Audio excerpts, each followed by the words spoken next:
Hello, this is Wyatt. Hey, Wyatt, what's going on? It's Captain K-Man from Reach Down Radio. How you doing? Oh, I'm pretty good. How are you? I'm doing great. Okay, you guys have been together since 2010, and I've listened to some of the songs, watched some of the videos. You guys have a really awesome sound. Can you tell me about the new CD project and how you guys have kind of progressed as a band together? Well, we've had a bunch of different members. It started in college, so, first it was just like a fun thing, just 4 of us, and then, another friend wanted to play, so it was 5, and then we added another friend, so we actually had 6 people in the band at once. Oh, wow. And then it went back down. Yeah, it went back down to 5, and then back down to 4, and, we've just wrote albums that we would enjoy, and we thought other people would like to listen to, and then, it's progressed to the new album, The Violent Sound. It'll be out October 21st. Okay. I see. I was reading up about you, and it says your influences are everything. Yeah. Can you name one or two that put that in there? You know what I mean?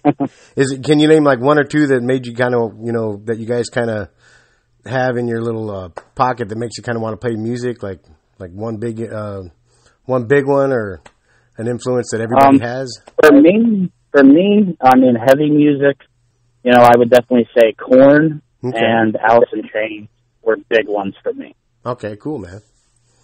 Yeah, I played Korn all the time, CDs, and then Alice in Chains, my, parents listened to, my mom especially, and I love them and still do. I still listen to both bands, but they've always had a really, I thought, unique sound, and I always sort of followed that and pretty much worshipped it. So you kind of incorporate that into the total sound of the band as a whole? I think those influences, especially the everything that we have, is coming out more, at least the most in this album by far. Okay, cool, man.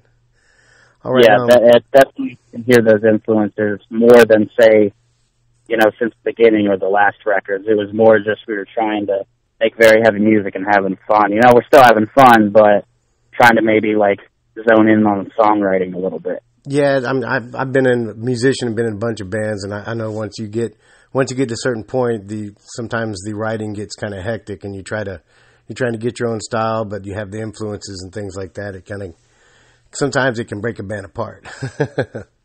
Yeah, exactly. You sort of it's almost like an anchor down, you know.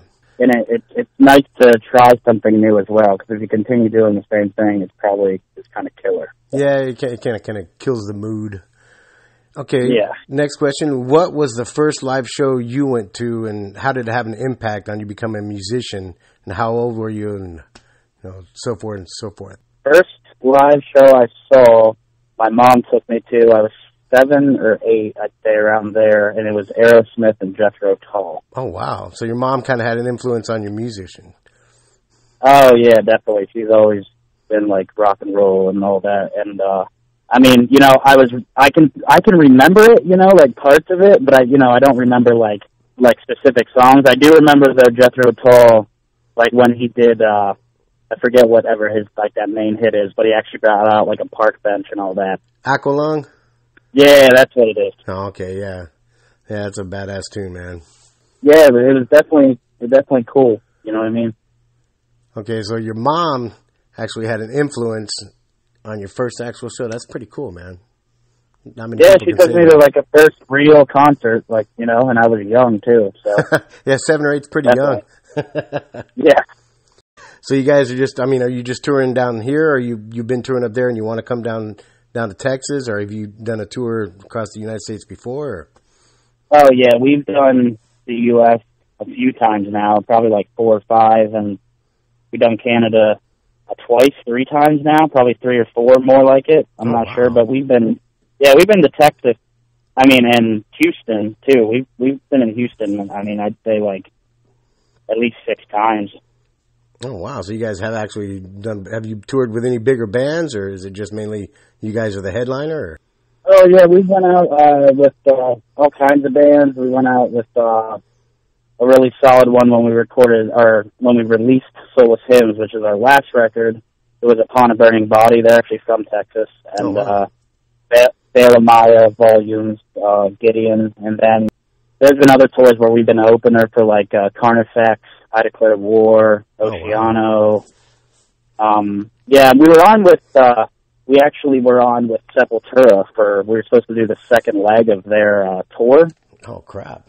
And, yeah, our van broke down, and there was a family emergency. Well, actually, there was a family emergency first. Yeah. And then on our way home, the van broke down as well. So it was a complete mess, which I really wanted to be able to finish at, but we couldn't. So, yeah, touring with playing a show with Sepultura would have been pretty damn awesome. That freaking band. Right? Oh yeah, the 2 days up in Canada we played with them were awesome, totally awesome.